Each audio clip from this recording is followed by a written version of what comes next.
राधे राधे आप सभी को। स्वागत है आपका आरआर एकेडमी में।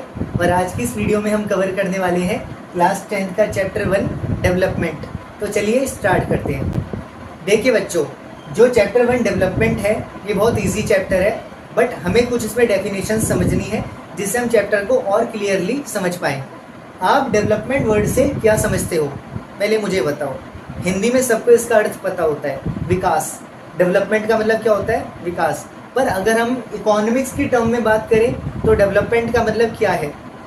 बहुत से बच्चे बोलते हैं देश का विकास ही डेवलपमेंट है, और बहुत से लोग कहते हैं सोसाइटी का विकास ही डेवलपमेंट है। बट आपको ये समझना होगा कि डेवलपमेंट का एक्चुअल मीनिंग क्या है। आप एक बात बताइए, मैं आपसे एक सवाल पूछता हूँ। चलिए, जब तक आप खुद का डेवलपमेंट नहीं कर पाओगे, जब तक आप खुद समर्थ नहीं हो किसी चीज़ में, आप इकोनॉमिकली मजबूत नहीं हो, आप सोशली मजबूत नहीं हो और आप वीक हो, तो क्या आप सोसाइटी का विकास कर पाओगे या सोसाइटी को डेवलप कर पाओगे? तो आंसर होगा नो। क्योंकि जब तक हम खुद ही समर्थ्य नहीं है किसी चीज़ में, तो हम किसी की क्या मदद करेंगे? बात आप समझ रहे हो ना। डेवलपमेंट का मतलब क्या होता है? आदमी को पहले तो अपना एक गोल डिसाइड करना है, अपना एक लक्ष्य बनाना है।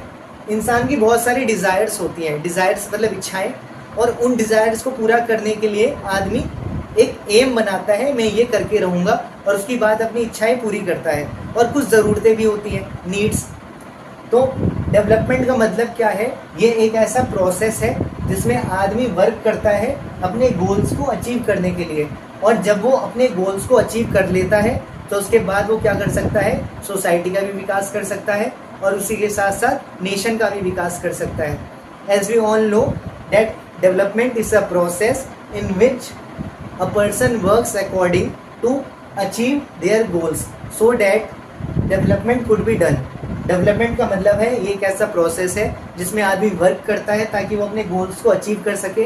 गोल्स को अचीव करने का मेन मोटिव क्या होता है? वो अपनी नीड्स को पूरा करेगा, और जब उसकी खुद की नीड्स पूरी हो जाएंगी तो उसी के साथ साथ सोसाइटी की नीड्स को भी पूरा करेगा। तो बच्चों, आइए अब हम डेवलपमेंट के प्रिंसिपल्स को समझते हैं। डेवलपमेंट के 2 प्रिंसिपल्स बताए गए हैं, जिसमें से पहला पढ़िए, different goals of different persons. मतलब अलग अलग व्यक्तियों के, डिफरेंट पर्सन के डिफरेंट गोल्स हो सकते हैं। एग्जाम्पल के तौर पे एक व्यक्ति डॉक्टर बन के पेशेंट का ट्रीटमेंट करना चाहता है और डेवलपमेंट करना चाहता है। वहीं दूसरा व्यक्ति सोसाइटी से निकल के सोल्जर बन के आर्मी ज्वाइन करके कंट्री का डेवलपमेंट करना चाहता है। अब आप क्या कहोगे कि सोल्जर और डॉक्टर में से कौन डेवलपमेंट में इन्वॉल्व है? तो हम क्या कहेंगे कि both of them are involve for the development of the country. वो दोनों ही कंट्री के डेवलपमेंट में इन्वॉल्व है, क्योंकि सबका अपना पर्सपेक्टिव होता है सोचने का। कोई डॉक्टर बन के देश का विकास करना चाहता है, कोई सोल्जर बन के, कोई टीचर बन के, और भी बहुत सारे सपने लोगों के होते हैं। तो हम क्या कह सकते हैं? पहला प्रिंसिपल कि विकास के पहला प्रिंसिपल ये कहता है कि different goals of different person, मतलब different person could have different goals. उम्मीद है आपको समझ आ गया होगा। चलिए दूसरा समझते हैं, डिस्ट्रक्टिव फॉर अदर्स। देखिए दोस्तों, इसको आपको समझना पड़ेगा। अगर कोई चीज़ किसी के लिए विकास है, किसी के लिए डेवलपमेंट है, तो वही चीज़ दूसरे व्यक्ति के लिए डिस्ट्रक्शन है। चलिए एग्जांपल लेते हैं। एक जगह को खाली करवा के, फॉरेस्ट कटवा के, वहाँ पे एक बहुत ऊंची बिल्डिंग बनाई गई। एक फॉरेस्ट को कटवा के वहाँ एक बहुत ऊंची बिल्डिंग बनाई गई, और वहाँ पे सारे लोग रहने आ गए। उन लोगों के लिए डेवलपमेंट है, देखो भाई हमारी बिल्डिंग बन गई, हमारा घर तैयार हो गया। बट वहाँ पे जो लोग थे उनको उस जगह से हटाया गया ज़बरदस्ती, और उनकी इच्छा भी नहीं थी जाने की। तो हम क्या कहेंगे? क्या ये डेवलपमेंट है? जिन व्यक्तियों का वहाँ घर था, वहाँ ज़मीन थी, उनको ज़बरदस्ती गवर्नमेंट ने हटाया और उसके बाद वहाँ पे अपनी बिल्डिंग खड़ी कर दी। तो हम कह सकते हैं कि कुछ चीज़ें किसी के लिए डेवलपमेंट होती हैं, तो कुछ चीज़ें वही उसके लिए डिस्ट्रक्शन बन जाती है। अगर कोई चीज़ किसी के लिए विकास है तो वही चीज़ किसी के लिए डिस्ट्रक्शन है। जो फैक्ट्री से इतना आज पॉल्यूशन निकल रहा है, आप देख रहे होंगे, उनसे नदियाँ कितनी पॉल्यूट हो रही हैं, हमारा एनवायरनमेंट पॉल्यूट हो रहा है। बट ये फैक्ट्री ओनर्स के लिए क्या है? उनका डेवलपमेंट, कि उनकी फैक्ट्रियाँ लग रही हैं, जगह जगह विकास हो रहा है, वर्कर्स को एम्प्लॉयमेंट मिल रहा है। बट यही पर्यावरण को हानि पहुँच रही है, तो यही चीज़ किसी के लिए क्या बन रही है? डिस्ट्रक्शन। हमारे पर्यावरण के लिए यही चीज़ डिस्ट्रक्शन बन रही है। इसलिए डेवलपमेंट के 2 प्रिंसिपल्स हैं कि different person could have different goals, and second, if something is development for one person that it may be destruction for the other। आपको उम्मीद है समझ आ गया होगा। तो चलिए अब इसका अगला टॉपिक समझते हैं, जिसमें हम पढ़ेंगे डेवलपमेंट के factors. So students, now we are going to study the 3 factors of development which are health, education and income. तो हम जानते हैं कि हमारा जो डेवलपमेंट है, देश का विकास, वो 3 चीज़ों पे निर्भर करता है, देश की हेल्थ, देश की एजुकेशन और देश की इनकम पे। तो कैसे इसको समझते हैं? एक व्यक्ति 15 दिन बीमार पड़ता है और 15 दिन ऑफिस जाता है, तो उसका बॉस उससे क्या कहेगा आप बताओ? कि भाई अब आप घर पे बैठो, आपको आने की ज़रूरत नहीं है क्योंकि आप अनफिट हो, आप मेरा काम मुझे नहीं दे पा रहे हो, मुझे लॉस हो रहा है। और हर व्यक्ति क्या, हर आदमी यही चाहता है कि उसका काम उसको मिले, और अगर कोई अनहेल्दी व्यक्ति होगा, अनफिट व्यक्ति होगा, तो उसको काम नहीं मिल पाएगा।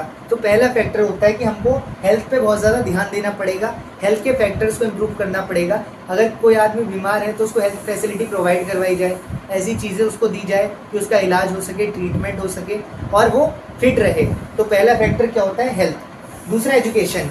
अगर किसी देश में अच्छी शिक्षा दी जा रही है, अच्छी एजुकेशन है, तो ऑब्वियस सी बात है वो देश आगे बढ़ेगा। फिर चाहे एडवांसमेंट की बात हो, फिर चाहे सोशल वेलफेयर की बात हो या इकोनॉमिक मैनर, हर चीज़ में वो आगे बढ़ेगा, क्योंकि एजुकेटेड समाज ही आपके समाज को आगे ले जाने का कार्य करता है। तो एजुकेशन बहुत ज़रूरी है, क्योंकि इस पर लिटरेसी रेट डिपेंड करता है। लिटरेसी रेट आप जानते होंगे, पढ़े लिखों का रेट लिटरेसी रेट कहलाता है। Third factor income. देखो बच्चों, 2 फैक्टर होंगे लेकिन तीसरा फैक्टर नहीं हुआ तो कोई फ़ायदा नहीं। आपके पास अगर इनकम नहीं है अच्छी, अगर आप अच्छा अर्न नहीं कर रहे हो, आप इतना भी अर्न नहीं कर पा रहे हो कि आप अपनी बेसिक नीड को पूरा कर पाओ, तो आप देश का विकास कैसे करोगे? जब आप अपना ही विकास नहीं कर पा रहे हो तो आप देश का विकास कर लोगे? तो पहले तो अच्छी इनकम। ये जो 3 फैक्टर्स हैं, हम इनको अगर अप्लाई करें इंडिविजुअल पर्सन पे, पहले ये व्यक्ति से स्टार्ट होना चाहिए। अगर हर व्यक्ति इसको अपनाएगा या हर व्यक्ति के लिए फैक्टर्स सुधरेंगे तो ऑटोमेटिकली आपके देश में एक सुधार देखने को मिल सकता है। तो फैक्टर्स पहले पर्सन पे लागू होते हैं, देन नेशन पे। तो उम्मीद है आप समझ गए होंगे, हेल्थ, एजुकेशन और इनकम, ये 3 फैक्टर हैं जिसमें आपकी डेवलपमेंट डिपेंड करती है। आपने पॉइंट्स को समझ लिया है, अब आप बना के अपनी तरफ से लिख सकते हो। तो उम्मीद है आपको टॉपिक क्लियर हो गया होगा। अब आगे का टॉपिक स्टार्ट करते हैं। तो बच्चों, अब हम समझेंगे इनकम एंड अदर गोल्स, जिसमें हम ये जानेंगे कि इनकम के क्या क्या फ़ायदे होते हैं और कैसे ये हेल्प करती है डेवलपमेंट में।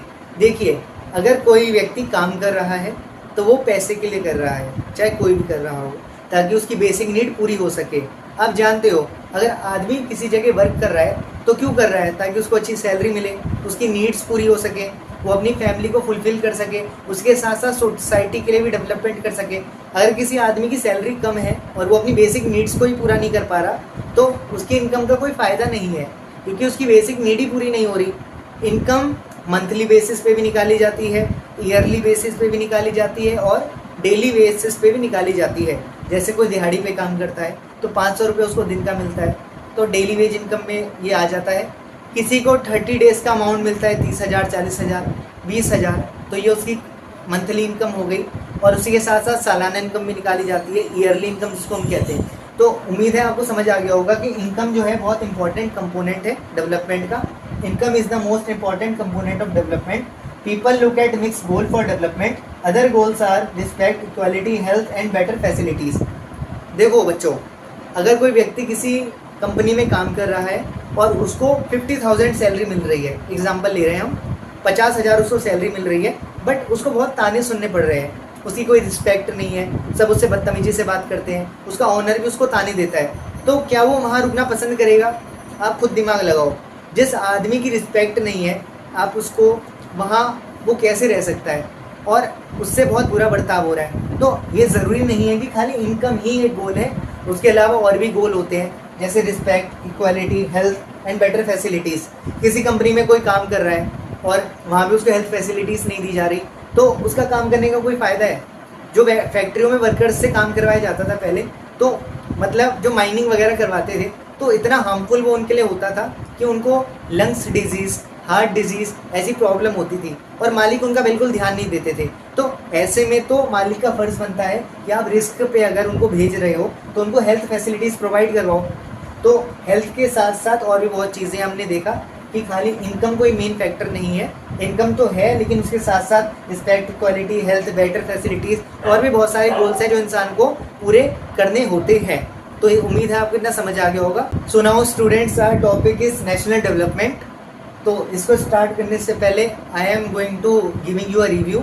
मैं आपको एक रिव्यू देता हूँ मैंने क्या क्या बताया। So we have studied the definition of development. हमने डेवलपमेंट की डेफिनेशन पढ़ ली। इसका मतलब होता है it's a process for which the person is working to achieving their goals. Person अपने गोल को अचीव करने के लिए जब काम करता है उसको हम कहते हैं डेवलपमेंट। और उसके बाद मैंने बताया डेवलपमेंट के दो प्रिंसिपल्स।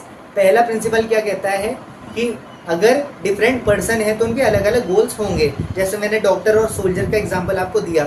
दूसरा मैंने क्या बताया, अगर कोई चीज़ किसी के लिए विकास है तो वही किसी और के लिए डिस्ट्रक्शन है। जैसे मैंने आपको बिल्डिंग का एग्जांपल दिया था कि बिल्डिंग को बनवाया गया बट वहाँ के लोगों को वहाँ से हटा दिया, तो उनके लिए क्या कहलाएगा, डिस्ट्रक्शन। वो उनके लिए डेवलपमेंट नहीं है। अगला फिर मैंने आपको इसके फैक्टर्स बताए। डेवलपमेंट 3 फैक्टर पे डिपेंड करता है, हेल्थ, एजुकेशन और इनकम। फिर हमने पढ़ा कि इनकम और उसके अदर गोल्स, की इनकम के अलावा भी कुछ चीज़ें होती है जो हमको चाहिए, रिस्पेक्ट, इक्वालिटी, डिग्निटी और समाज में समानता, हमें ये सब चाहिए। उसके बाद मैंने आपको बताया नेशनल डेवलपमेंट। अब मैं इसको समझाता हूँ। देखिए, नेशनल डेवलपमेंट होता है देश का विकास। जब आपकी किसी क्रिया से या सरकार की किसी कार्य से ज़्यादा जनसंख्या को फ़ायदा पहुँचता है या ज़्यादा से ज़्यादा लोग उसका एडवांटेज उठाते हैं, हम उसको कहते हैं नेशनल डेवलपमेंट। एग्जाम्पल के तौर पे गवर्नमेंट ने एक हाईवे बनवाया जो आपका कनेक्ट करा है बनारस टू मेरठ, तो वहाँ से बहुत लोग जा सकते हैं, एक बड़ी संख्या में वहाँ से लोग जाएंगे। और एक एग्जाम्पल और ले लेते हैं, सरकार ने रेलवे मेट्रो की सुविधा दी जगह जगह जाने के लिए, जो एक बड़ी जनसंख्या को फ़ायदा पहुँचा रहे हैं। और एयरपोर्ट भी आप इसमें ले सकते हो, और भी बहुत सारी चीज़ें, रोडवेज वगैरह इसमें आता है। नेशनल डेवलपमेंट में ज़्यादा से ज़्यादा लोग उसका फ़ायदा उठाते हैं और उसमें देश का विकास होता है। National development, all around development of nation is called national development. ये आपको समझ आ गया होगा। राष्ट्र का विकास क्या होता है, जिसमें एक ज़्यादा एडवांटेज ज़्यादातर लोगों को जाता है। और पर कैपिटा इनकम हमने देखी यहाँ पे, जिनकी 4 लाख तक पर कैपिटा इनकम है पर एनम, वो डेवलप कंट्रीज हैं, वो विकास कर रही हैं, मतलब समझिए, वो विकासशील देश हैं। और जिनकी per capita income 37,000 per annum से भी कम है, वो लो इनकम कंट्रीज़ में आते हैं। मेनली जो कंट्रीज़ की डेवलपमेंट चेक की जाती है, हम 2 देशों की डेवलपमेंट को चेक करते हैं कि मान लो ये नेशन ए है, ये आपका नेशन बी है, हमें चेक करना है किस कंट्री में कितना डेवलपमेंट हो रहा है। तो मेन फैक्टर होता है इनकम, इस कंट्री की इनकम चेक की जाएगी। और आज की डेट में आप बहुत अच्छे से जानते हो कौन सी वो कंट्री है जो इनकम के मामले में नंबर 1 है, वो है America, United states of America, जिसकी इनकम है $20 ट्रिलियन से भी ज़्यादा, मोर देन $20 ट्रिलियन। तो ये पर कैपिटा इनकम अमेरिका की है। तो हम जानते हैं कि पर कैपिटा इनकम क्या होता है, नेशनल डेवलपमेंट क्या होता है। उम्मीद है आपको ये टॉपिक यहाँ तक समझ आ गया होगा। तो दोस्तों, आज के लिए पार्ट 1 यहीं तक था, जिसमें मैंने आपको कुछ टॉपिक्स क्लियर करवाए हैं। आप बेसिक समझ गए हो तो अब आप आंसर आराम से बना सकते हो। तो उम्मीद है आपको वीडियो क्लियर हुआ होगा। अच्छा लगा तो लाइक करें, सब्सक्राइब करें, कमेंट करें और वीडियो को आगे बढ़ाएं। नेक्स्ट वीडियो में हम चैप्टर कंप्लीट कर लेंगे। राधे राधे।